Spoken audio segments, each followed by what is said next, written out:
So what I found so cool about the whole experience is there was times where we were in situations and I thought, I cannot believe I'm getting a chance to do this. This is so wild.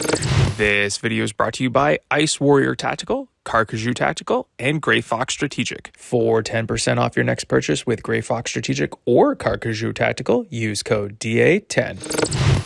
Okay, so picking up from last time, we finished when you were en route to selection. All right, so phase 2 of 3, selection. Preparation for selection was ongoing for almost 3 years. I think I shared this one time before, but essentially the first time I applied was right after Afghanistan, my first tour. And I put the paperwork forward for the application process. And at that time, I'm not pointing fingers at my section commander, but he never processed it. The deadline had come and gone, so I had to wait another year. The second year, apply, stay on top of the paperwork, and 2 weeks prior to going on selection, I was about to do my last, what's called a BPSO interview. So it's basically like an interview with an individual who oversees the file and then helps process individuals from one home unit to try out for an organization like that at the time. And I broke my wrist. I was...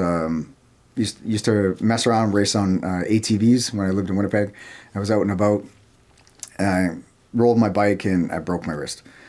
So another year now delayed. The third year, this is when we came off of the domestic relief. So the wildfires, we were fighting forest fires for a few weeks out in BC. So that was August timeframe. Get back to Winnipeg, finishing off the last bit of preparation. Now just waiting for the message to be cut and have receive the invitation to try out. So I get it, stoked to find the information, positive, and now it's starting to feel real. So the last probably 3 or 4 weeks prior to, had some preparation time to get ready for the physical rigors of what selection was going to throw at us. There wasn't a lot of information at that time, and I didn't really know what to train or how to train, so I just trained like a savage. I probably did way too much. I was constantly in a state of fatigue. Body was banged up and sore consistently, but I trained a lot. So I was running a lot. I was rucking a lot. I was running around in combat boots a lot. I was running around in coveralls a lot. I spent a fair bit of time in the water trying to get comfortable. What I didn't know leading into is what they were looking for from...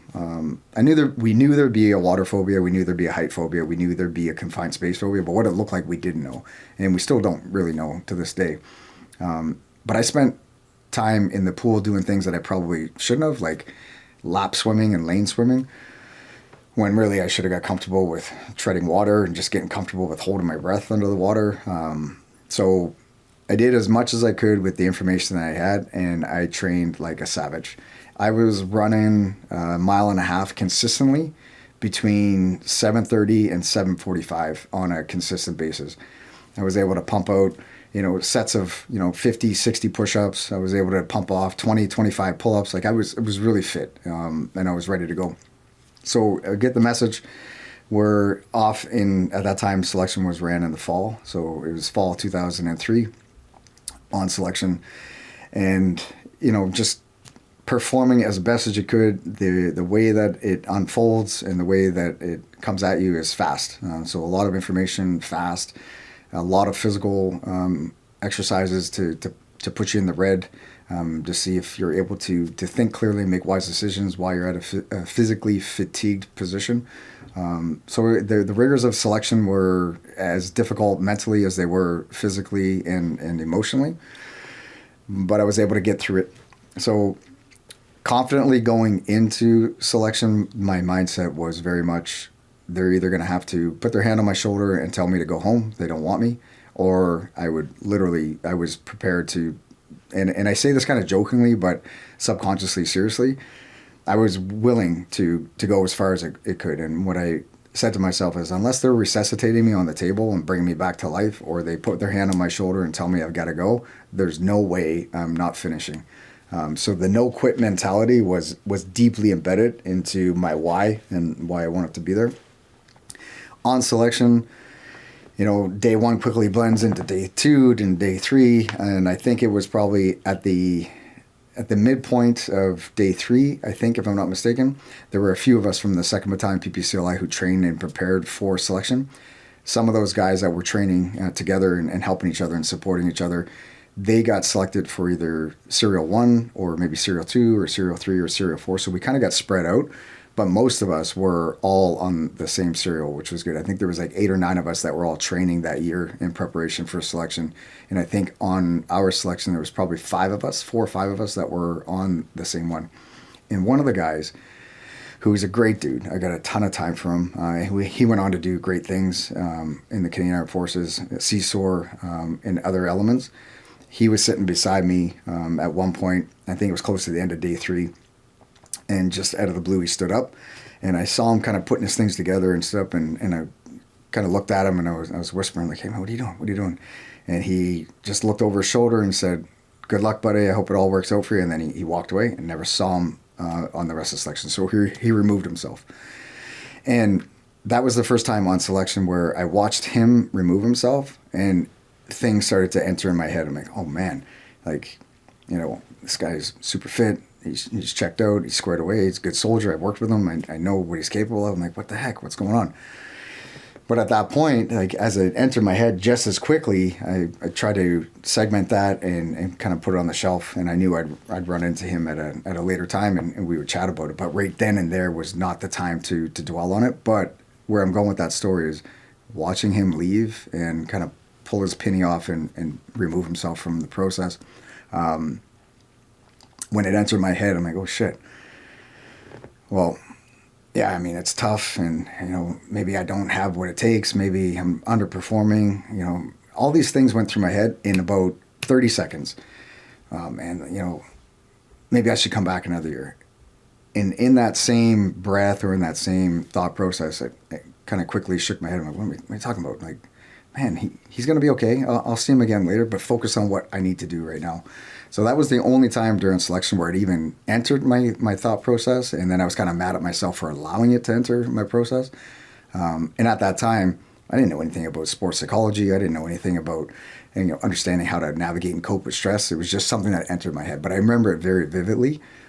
That being said, I was able to get through selection, and then there was a long wait afterwards. So I got back to the home unit, and we knew we would get messages either, thanks for coming out, try again in the future, or thanks, but no thanks, we're not interested, or welcome to the next phase, which was phase 4. So I get called to the Sergeant Major's office, and it was late November, if I'm not mistaken. It was after Remembrance Day, so it was late November. And he pulled me into his office, and my heart was racing, and I didn't know exactly what it was about, but I had a pretty good idea he was going to give me the news about selection, and sat down, and he didn't waste any time, looked me right in the eye. He said, congratulations. He's like, you've been selected to go on phase 4. He said, we're going to miss you, but we hope nothing but the best for you. And it was such a cool moment because he was super supportive, shook my hand, looked me in the eye, and said, listen, you do put your best foot forward. He said, regardless of what happens, he said, you'll always be welcome at this organization. We're going to miss you. But, go there and do what you can and represent the organization. So it was super supportive, a moment that I'll never forget. And off I went. So after Christmas, we reported. It was January 2004. So we reported to Dwyer Hill, flew into Ottawa, super nervous, as you can imagine. We get to the organization, and now we were amongst your peers. I think our course, we started with 28. So there was 28 studs, saturated in this room, and kind of looking around. You got everything. Van Du guys, you got RCR guys, you got PPCLL guys, we had everything. We had a Navy guy, we had an Air Force guy, we had a mixed bag of studs, and it was awesome. Getting to know the guys, and then the course start. And courses, it's a grind. It's chunked into modulars, and each mod there's checks and balances and standards that need to be met. So it's a constant pressure cooker of events. Always under the microscope, constantly getting feedback at the end of the day and during the day during multiple iterations. So it was the marathon. It was a grind, but That's where they teach you all of the hands and feet stuff that is expected for us to perform if we're successful upon completion of phase 4. So that's kind of how that rolled out into selection. Did you, forgive me if this is a silly question, did you have a favorite part that you can talk about? So yeah, so 2 parts. Favorite part on selection was just getting to do all of that real cool stuff. Like there were so many things that they put us through where they would teach you, obviously for safety reasons, they would teach you certain things like do this, don't do that. And here are your safety parameters, right? So they teach you all that on selection, and then they expect you to execute it. Sometimes right away. Sometimes it teach you something on Monday, and then you may not see it until Thursday. So what I found so cool about the whole experience is there was times where we were in situations and I thought, I cannot believe I'm getting a chance to do this. This is so wild. This is the coolest thing I've done in like ever in some cases. But at the same time, it was those things that I was kind of expecting and longing for when I joined the infantry. Right. So I was like, oh man, this stuff is the stuff that I kind of thought I'd be doing, when I was in battalion, but it was just very different. But the whole experience was really cool. It was a grind for sure. It was physically demanding for sure, but probably just the exposure to so much cool, really cool stuff in such a condensed amount of time. That was probably the coolest thing about the 7-day selection. And then fast forward on the assaulter course, the coolest thing or the thing that had the biggest impression on me at that time was the expectation where they truly treat it like an adult. They treat it like a professional. They give you, parameters. These are expectations. These are the things that we do. These are the things that we don't do. And these are the reasons why. And you're the adult. We've chosen you. We've selected you. So you behave accordingly. Stay within the realm of what's acceptable and just stay away from the stuff that we deem unacceptable, because there's a very quick one-way ticket back to whatever organization you came from. I appreciated that. And I really thrived in that environment.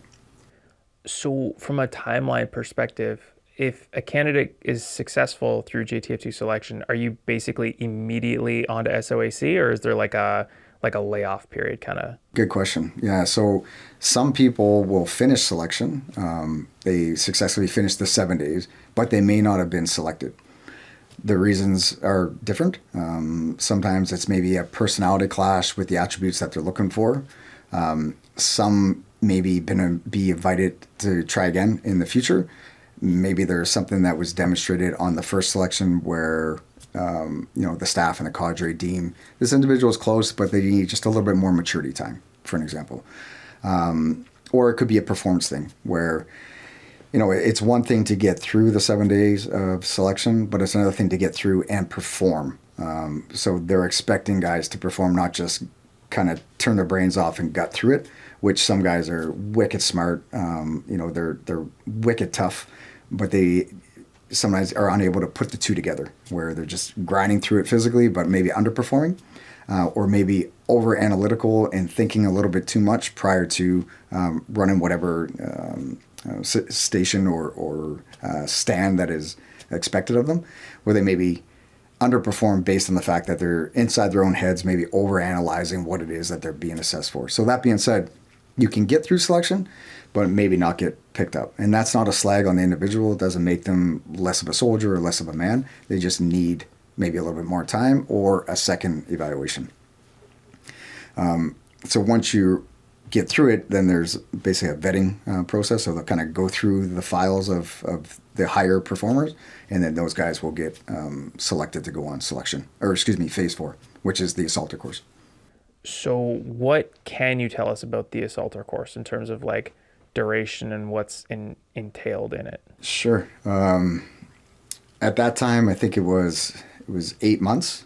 And then over the years, the time increased and ended up being a full 12 months.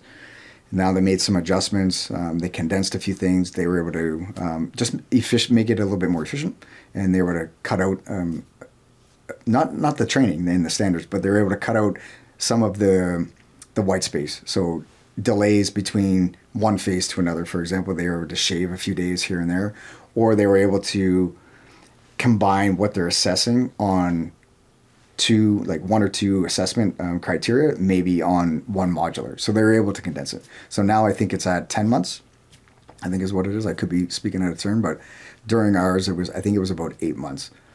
So in that 8 months, you learn how to shoot. So how to become a tactical shooter, pistol, carbine, shotgun, CQB, so interior structure clearance methods. We learn a ton on interior structure clearance methods, explosives, medical, communications, insert extraction methods, so how to get into an objective, how to get pulled off of an objective, do some vehicle stuff, some high-speed driving. Oh man, you do a lot. And then there's the team aspect of some of the deliverables, some patrolling, so learn how to live and sustain in the bush for long durations of time while carrying 80 to 100 pounds on your back. So how to sustain, how to operate in a small team function, how to collect information from distance, both in a rural setting but also in an urban setting. So there's a lot. There's a lot to it, and each chunk of time, it will ebb and flow as the years change and as the operational context change. So it's constantly evolving, constantly changing. But at that time for us, I think it was, if I'm not mistaken, it was about 8 months. And so similar to what you mentioned before, even though it's like you pass selection, you're on SOAC, pretty much any time if they're just like, ooh, yeah, this isn't working out, you're gone, right? Yeah. So, yep, for sure. There's your personality is constantly being assessed. Your interoperable personality traits within a team function is constantly being assessed. So, like, there's guys who are studs, man. They can run a gun. They understand the hands and feet, but maybe from a personality perspective, they're missing something. Maybe they're a bit frictionless, like oil and water with a team dynamic. That can be problematic. So you need a good team guy. You need the term that used to be touted was they'd say whole man. We're looking for the whole man. So are you fit? Are you strong mentally and physically? Do you work well with the team? Are you a good team guy? Are you are you seldomly thinking about yourself first, or you put the team and the mission and the function of what it is that we're trying to achieve, you put that first. So all these things are constantly being assessed. If there's themes throughout that course and throughout each module, for example, then the individual would be coached and mentored. He may be given an initial warning, which could be verbal, it could be a written. If there are patterns of behaviors that are deemed not corrected, he may get a second or third correction. It's up to the individual to adapt and take that constructive criticism and feedback, make changes that are necessary. If not, then they'll remove you from the process and respectfully say thanks for your efforts. However, you're just not a good fit for X, Y, and Z. So I'm not sure if you can answer this question, but in your experience, when you were on SOAC, were there ever any, in your opinion, questionable removals where you thought a guy was a good fit, but the cadre saw something different? And that later maybe you were able to reconcile with them and say like, hey, what was it that you were seeing that we weren't seeing? Yeah. So anything like integrity based. So if somebody is, bending the truth or not being forward and transparent with something that maybe had happened, that was they wasted no time with that. So if there was any question about integrity, the guy would find himself to the door very quickly. So they want to see guys own mistakes and they want to see guys come forward. They shouldn't have to ask for it. Certainly, hiding things under the rug and pretending like it didn't happen is just unacceptable. So there was one guy that was on our course. I thought he was a stud, great soldier who got caught up in a situation that unfolded where integrity was of the question. And like all stories, there's generally side A, side B, and then the truth is somewheres in the middle. When he was removed, and it was close to the end of the course too. It was at that time during green phase, so we were in the bush living for quite some time. When he was removed, I thought it was a bit questionable because consistently he demonstrated good team guy attitude. he was funny. He was intelligent. He was performing, I would say amongst the top third consistently. So when this situation unfolded, and I'm not going to release too much of the information, but when the situation unfolded, it was an integrity question that ended up causing him to be removed. The reason that I say it was questionable because up until that point, his behavior it was outside of the common consistent behavior that we've seen from him for, at that point, almost 7.5 months. So that was really the only time that I was like, I don't know if that's a good removal, man. He's a good dude. Whatever happened in that situation, I don't know because I wasn't there. It was all secondhand information. Like, this is what he said. This is what was saw or what was understood. So there was confliction with the reality of the circumstance. The unfortunate status was he ended up getting removed. So I thought that was a bit questionable just because up until that point he was a stud. Okay, so you get through SOAC. Do you get assigned to a squadron immediately? Or again, same kind of deal? Is it like who needs like next guy up, or like how does it work? Yeah, so once everyone's gone through, they've been badged assaulter, and congratulations are all done. Handshakes and celebrations are good. And at that point now, the members will go to their respective squadrons. And, kind of the way they break it down is numbers. Generally, some squadrons are lighter on numbers than others, so they'll try to backfill the lighter number squadron, but also operational realities of what's coming. Sometimes some squadrons may need to be beefed up with numbers, but then there's a bit of a competition too, like within the squadron. So there's guys that finish the assaulter course, so you all finish. It's like a doctor. You have that title, right? But we all know doctors that passed with a 65 average, that they still hold the title of a doctor, right? So they're good, they're educated, they know what they're doing, but they're like bottom tier. They will get there, but they're maybe bottom tier when they graduate. It's no different with the assaulter community. Like, all the guys are very capable, but there's some of the guys are just like consistent high performers, where other guys just need a little bit more mentorship, a little bit more guidance and coaching. They're going to be awesome. That's why they've been selected, but they just need a little bit more time. So there's a bit of a lottery where it's like, well, I want this guy, I want that guy. Right? But generally speaking, the guys will, the graduates, for example, their files there, the information is there. So then when the squadron troop commanders, when the squadron troop warrants and sergeant majors, they get access to all this information, then it's kind of like, a bit of I want that guy. Well, I want that guy. I want that guy, right? Now, most of them, for the most part, throughout the duration of the course, they've exposed their personalities. Some squadrons need a funny guy. Some squadrons need a more serious guy. Some squadrons need the introvert. Some squadrons need the extrovert. So based on personalities, sometimes that gets looked at as well. So it really is like a wholesome kind of view. Yes, you've graduated. Yes, you're going to be part of the team, but where are you going to go? Sometimes a younger guy might get embedded into a more senior team, so that senior team can mentor him and kind of coach him along. So there's a lot of thought that goes into it, but there's a little bit of competition too, which is good. That's awesome. Yeah.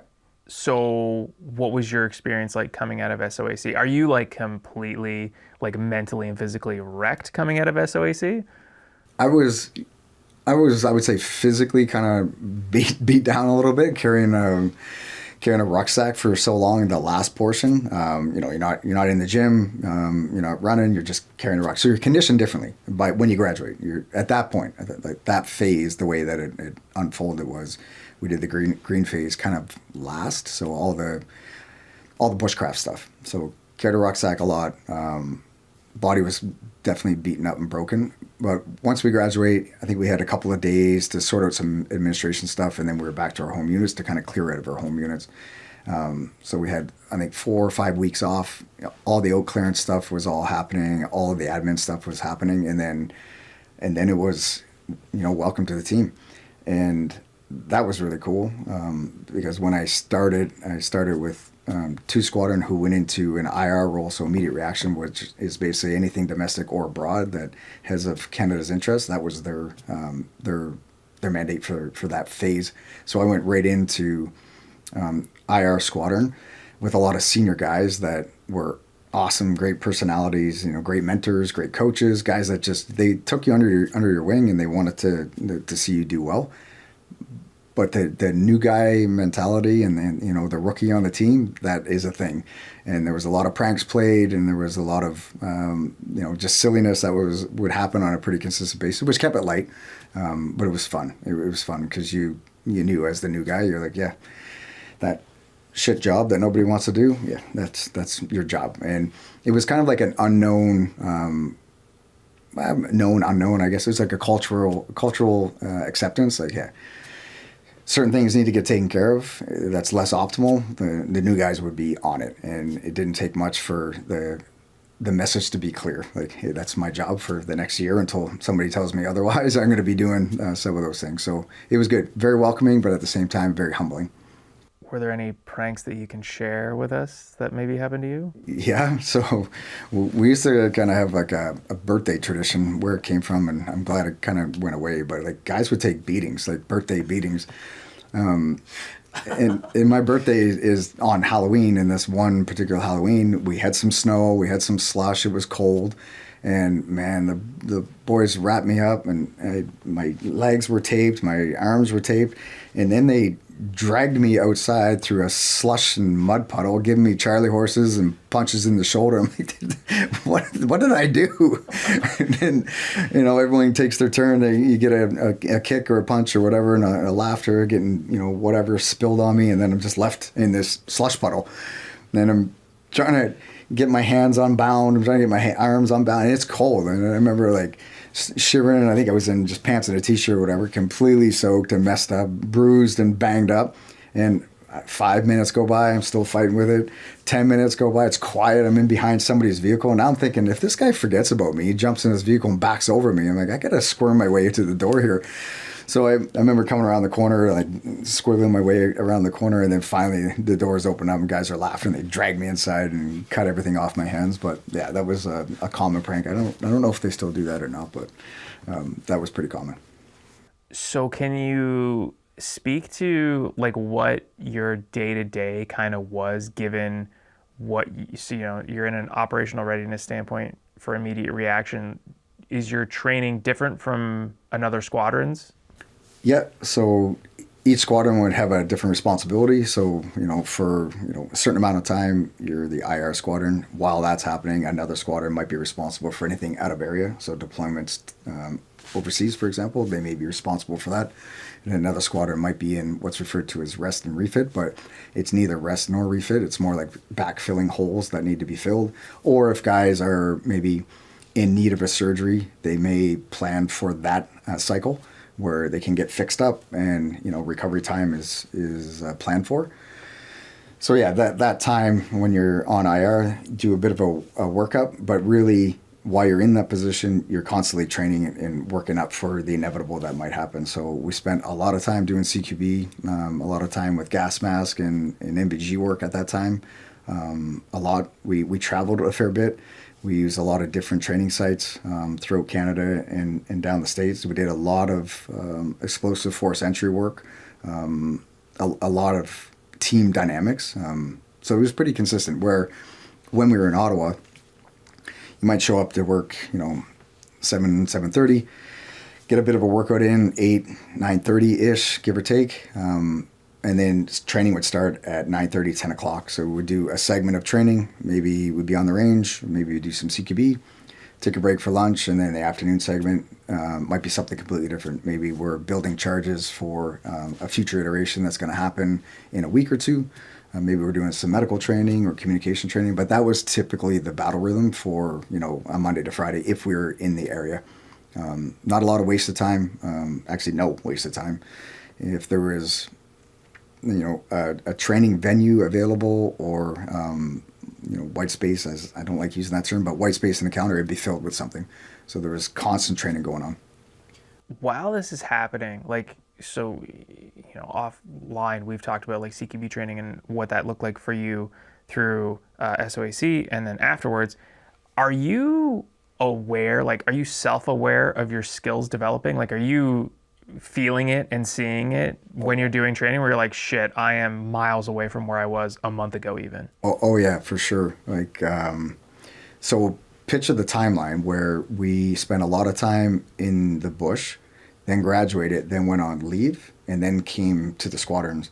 So there's 4, 5, 6 months really where we didn't do any CQB.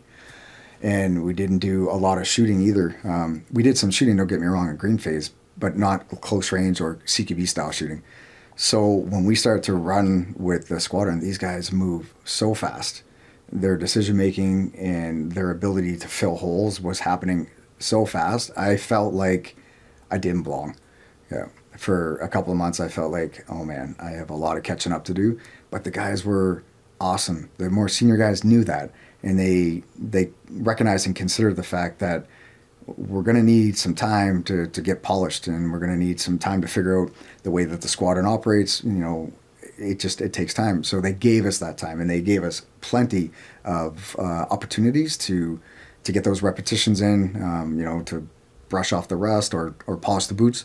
So it happened fast. Yeah. But what I noticed was just the speed. Running CQB with the more seasoned guys that had been doing it for many, many years, it was fast. And kind of jumping back to a story you told me that I think is kind of relevant to this topic is when you're at the unit, you have access to the facilities to train whenever you want. And so I remember you were telling me a story where you were doing like solo training after kind of everyone had gone home. Is that something that like throughout your time on that first little stint, were you able to just be like, I don't feel great about this, I'm just going to jump in the shoot house and run this? Like, yep. Yeah, you could do that. We had access to that. So, and I did that for a lot of my career, actually. Like, there's another story that I'll share with you while I was at the unit. But in the early stages, yeah, like if I was unhappy with a performance on the range or unhappy with a performance in the CQB, I would ask, one of the senior guys, like, hey, man, do you mind sticking around for a half hour, 45 minutes? I just want to get some reps in. Sometimes guys were super open to that, but also respecting that, some guys had kids and they have other things that need their attention after work. It was not uncommon that I would set scenarios up for myself, and I would just do like one-man CQB rips. Now it's a little bit artificial because I'm there, I set up the targets, I know where they are, but still working through the footwork and the hands and feet stuff of efficiency of entries. I would do that for maybe an hour at the end of the day. I remember us doing an MVG gas mask shoot on the range one time, and I was underperforming. I was constantly slower than everybody else, and it ate me up. So we down tools at the end of the day, a quick debrief, right, this is what's going on for tomorrow, and guys go on their way. And then I would go grab my gear, I'd go set up the range, and then get another hour of repetitions, and just until I felt like I was starting to get a little bit more confident and comfortable in those situations. Yeah. Awesome. So your skills are developing, you're training all the time. Can you tell us approximately like what your first like call up was? Yeah. So year one, I'm running with the IR squadron, learning a ton, getting lots of great mentorship from good people. And then there was a course offered for divers. So dive course was offered. And a lot of the senior guys were like, who wants to go on a dive course? And you see a lot of guys like drop their head and they're looking away, like nobody wants any part of this. And what the heck's going on? And I only had limited exposure to maritime counter, that's MSO, so Maritime Special Operations. I had limited exposure on course. I'm like, why is everybody so against this? Like, the guy's like, man, it's miserable. You're cold. You're wet. You do everything in the dark. There's so much kit and equipment that it's complicated, and it's just guys. It's not sexy. It's not sexy. So guys like, I don't want to do that. The personality that I am, it's like, this sounds like a pretty good challenge. I'm like, yeah, I'll fucking do it. But I should caveat that. A common theme for guys that have had a chance to work with me in the past, and they know me, I volunteered for everything. Everything I put my hand up for. It didn't matter what it was or where it was. I was that type of guy. I was hungry for the information. I was hungry to learn, and I volunteered for everything. Now, don't get me wrong. There's certain things that I volunteered for, and when I'm in the thick of it, I'm like, why did I put my hand up for this? But when it came to the diver stuff, so I did the course, and then I went to, at that time we had what was referred to as the MAG. So there was the Maritime Assault Group, and that's where all the boat drivers, all the divers were all together in under one umbrella. That since switched, but at that time, that's what it was. So I did the dive course, learning everything about, diving, approaching vessels, hook and climb, ship underway, all of that stuff. And then went to the squadron. And then 2006, the conflict in Lebanon unfolded, and I was embedded with the divers at the time. So they took a det from us and a det from 2 Squadron, and we went to Lebanon to help deal with the crisis that was unfolding there. And it was really to assist with getting Canadians out of there, so a bit of an evacuation operation. At that time, when we went there, this was my first official deployment with the unit. When we went there was a lot of unknown variables, trying to figure out ports of entry, points of entry and exit. How many Canadians? How we administrating them? How are we accounting for these people? Where are we taking them? There was a lot to learn in a very short amount of time, and I was so lucky and fortunate that the first 2 weeks we had a pretty big footprint, doing a lot of good work. Also, searching and hunting out information on where Hezbollah cells might be operating. It was really, I learned a ton, and it was a very rewarding operation. I ended up staying for 2 months. So me and a small team, we stuck back, gained a lot of relationships with some of the Americans that were working there, some of our British counterparts that were working there at the time. So there was a lot of networking and relationship building on that realm, which was awesome. I was learning a ton. And at the end of it, when it was about 2 months later, we came back to Canada. It wasn't until, I would say months later that I realized at the time what we had exposure to and some of the effects that we had was pretty remarkable. But in the heat of it, being so junior and having a good team lead, I was in receive mode more than I was in, really productive, actionable productive mode. Just learning, trying to apply and just trying to figure things out. So it was good. It was the first operation I did with the unit, and one of the more rewarding ones for sure. So when you first had exposure to other units from around the globe, was the interoperability smooth, surprisingly smooth to you when you were exposed to it? Yeah, for sure. Yeah. Working with the Brits, the Aussies, the Americans, the New Zealanders, it honestly, you could take the shoulder flash off and switch it for a different flag, and you'd feel like you were talking to the same person. Yeah. So it was very receptive, very open to what we could bring to the table. They were very open in sharing, knowing that it was a trusted allied contingent. So very professional, and I felt that whenever we were operating with the Five Eyes community. Awesome. So when you come back home, you debrief everything. At this time, Afghanistan's been going on for a pretty decent amount of time at this point. Mm-hmm. Are there any open changes about tactics and everything, given there are a lot of books out there how Afghanistan shaped modern tactics for CQB and how you're approaching targets and things like that? Were you hearing that prior to your first deployment? Yep, for sure. So get back in 2006 from Lebanon, and then 2008 was overseas for first combat deployment with the unit.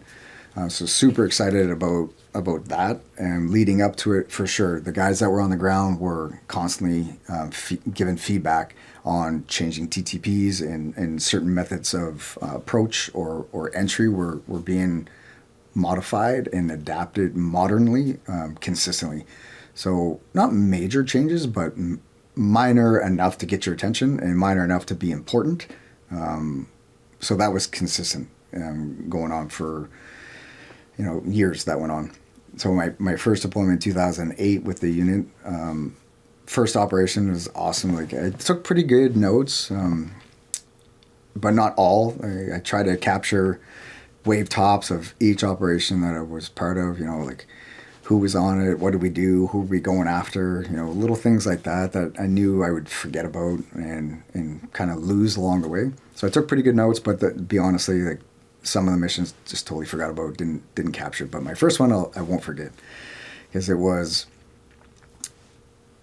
It was a compound of interest with known shitheads on the inside, so it was expected that there's probably two, what they refer to as medium or high value targets on the inside. Two, also responsible for homemade explosive device materials. So what we assumed with the information that we had is this particular compound, no HME, but these two douchebags would be there. And it was kind of a fortified steel door on the outside to the inside of the compound, and making the analytical deduction that no HME on the inside, but two probably armed shitheads on the inside. We approached at like 3 a.m, and we decided to use explosive force entry on the steel heavy reinforced door. So as I think it was an offset. Yeah, it was an offset LZ. So we walk in, 5-6 kilometers, whatever, under the cover of darkness, super quiet, stealthily, and then we get close to the compound. So now it's go time. Heart rates, through the roof. First, dynamic direct action mission with the unit. So I'm super excited, and I was in the number 1 position leading up to the door. So breacher goes forward and puts up his charge, and then we get the command. Boom. But prior to that, funny story, then I'll lead back to the breach. So we're tiptoeing through the side of this compound. So there's a guy in front of me who's going to be the front cover. There's the breacher. They see this pail, so the steel pail that happens to be on a bit of an embankment. So we're walking along this compound wall, and then there's a bit of a ditch. So you're watching where your feet are going, so you're not making any noise, and clearly trying to maintain your balance. So these two guys see this pail. They clearly avoid it and walk around it, and I didn't pick up on that, and my foot kicks this thing, accidentally, of course, and then down this embankment. So it was like ding dong, ding ding ding dong, and you can imagine a steel pail. It projects noise louder than you think, especially when it's the dead of darkness. So we all stop because we're right by the door, we're right by the breach. So we all stop, and my team leader behind me at the time, cool as cucumber, wicked dude, kind of whispers in my ear, "Way to go, you fucking idiot." I'm like, I can't believe that just happened. So we're doing a bit of a pregnant pause, kind of letting it soak for a second, and then it's still quiet, so off we go. So breach gets placed, fire in the hole, boom. And as number 1, I go in, and it's dust, it's dirty, it's smoky, and with the MBGs, it's tough to see. So trying to navigate the entry, and the way that the door kind of got hung up, so one of the hinges were still intact, so the door's kind of like inward, and there's a small enough space that I can see. So as I kind of duck under this door to get through it, my MBGs get caught on the door, and they get knocked off. So my MBGs are knocked off my mount and dangling off the bungees. So as I'm entering now, I don't see shit. It's pitch black. It's dusty. It's smoky. And the rest of the team is flooding in and doing what they need to do. And I kind of pulled myself out, MBG's down, and I'm trying to sort it out. And it felt like an eternity. It was probably like 10 seconds by the time I got them remounted and then visually back up and up online. But at that point, that whole initial footprint was completely saturated by our guys. And now I'm trying to figure out, where is everybody, and, where's my area of responsibility? And because we kind of got disjointed for a brief moment, that was my first exposure. That was my first official operation with the unit. And debrief points afterwards, holy moly, there was a list of stuff that I highlighted to improve upon. But like I said, I had a great team leader, great team, and nothing happened. We ended up getting the 2 guys that we wanted. No shots fired. Nobody got hurt. So it was a success. However, that could have gone a little bit differently, and luckily it worked out in our behalf. So that was my first and very memorable operation with the organization. So I have 2 questions. One, did you ever kick anything by accident on the way to a target ever again? Probably no. I don't recall, so it had a lasting impression on what not to do for sure. And we spent a lot of time under goggles, and the effect of whether it's panos or dual tubes, the effect of really like being gross motor with your movements, so we can see the things that are important for us to see. Like, yeah, you do something like that once when your heart rate is already elevated and the stakes are high. Yeah, you learn quick. That doesn't happen very often thereafter.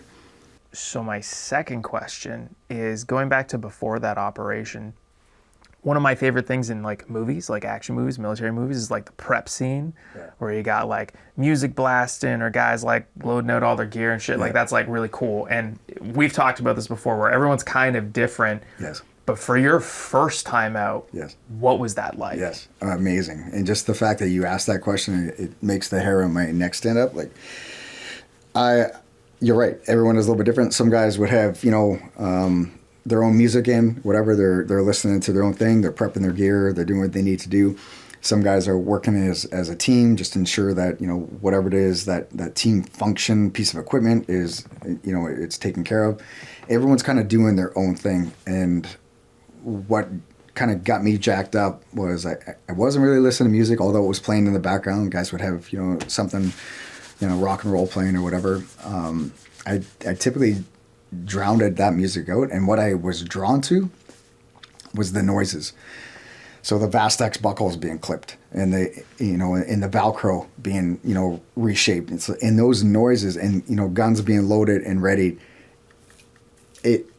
That is what got me up for the operation. I was fired up, man, and the more I heard it, the more it just felt like and sounded like a gladiator, like a gladiator putting on his armor, getting ready for battle. It's exactly what it was like. Just constant Velcro being clips, Velcro clips being, gear being strapped on, magazines being loaded on guns being readied. The noises is what I remember the most. Was the sound, and just everyone dialed in. A few guys cracking jokes, guys being funny guys, more serious guys, very dialed into what they're doing. Yeah, those were, and it happened. Like, every operation was the same. So on the helicopter, presumably, on the way in, is there communication leading up to that? Or you kind of left, not to your own devices, but kind of you're allowed to kind of be in your own head? Like, what are you thinking about on your way to the LZ? Yeah, so different forms of methods to get there. So sometimes it was vehicle, sometimes it was chopper. With the choppers, it's a question, and it's a good question. It was rehearsed, so we would do rehearsals on who's sitting where, who's getting out once the chopper lands, and we would rehearse that. Right, as novice as that may seem, that matters. Who's sitting in what position, and then once the bird hits, like how are guys fanning out the ramp, where they're going. So that was all rehearsed. So it was dialed in and tight. Once you climb onto the chopper, like I have this story that I'll share with folks is it only happened in the chopper for some reason. I'm not sure why it didn't happen in the vehicles, but similar to when I was fighting MMA, the point of no return is when you step onto the ramp and you're going to find your seat and strap yourself in. Every time I stepped onto the ramp, similarly to in a MMA context, whenever I stepped into the pit. So when you go into the pit in MMA, that's basically where the commission looks at your gloves. They make sure that you got your cup, got your mouthpiece. They check your gloves, and then they sign off, and then you wait. So when you're in the pit, you're waiting for that fight that's in front of you to finish. Sometimes, that could be 2 rounds if it goes to decision. So you're waiting, and you're waiting, and you're waiting in your pit, and you're waiting for your name to get called out. Similarly to stepping onto the chopper, it's like the way I looked at it was, this is the point of no return. Like, I'm committed now. We're going. And every time I stepped on the chopper, every time I was in the pit, I would pee a little bit. Like, just enough to get my attention. Not wetting myself, but I would pee just a little bit. And I'm like, man, I've already taken like 5 or 6 nervous pees at this point. There can be nothing left. And I would pee. And the first couple times I was kind of embarrassed that it was happening. I was like, why is my body doing this? And then what I realized is probably after the 5th or 6th time, I'm like, okay, this is my body letting me know I'm ready. Like, it's go time. And that little bit of piss that got my attention, and just enough to get my attention, that was it. That was my body's way of saying, you're ready. So this little bit of pee that you're holding in your bladder, you don't need it. And it happened every fight too. Just enough, like I pee just a little bit in my cup. I'm like, seriously? Man, I fought 15 times. This still happens, But it was just a connection that I became comfortable with, saying this is just my body's way of saying, you're ready for battle, man. Let's go. Amazing. Yeah. So we're speaking of pee. Well, no, I was gonna say we're approaching an hour. Awesome. So we'll stop it there. Okay. So first mission after first deployment. Yeah. So yeah, we'll right. wrap it up there. Cool. That's good, man. So yeah, we got Lebanon and first deployment, Afghanistan 2008. Good. Check. Heck yeah. Amazing.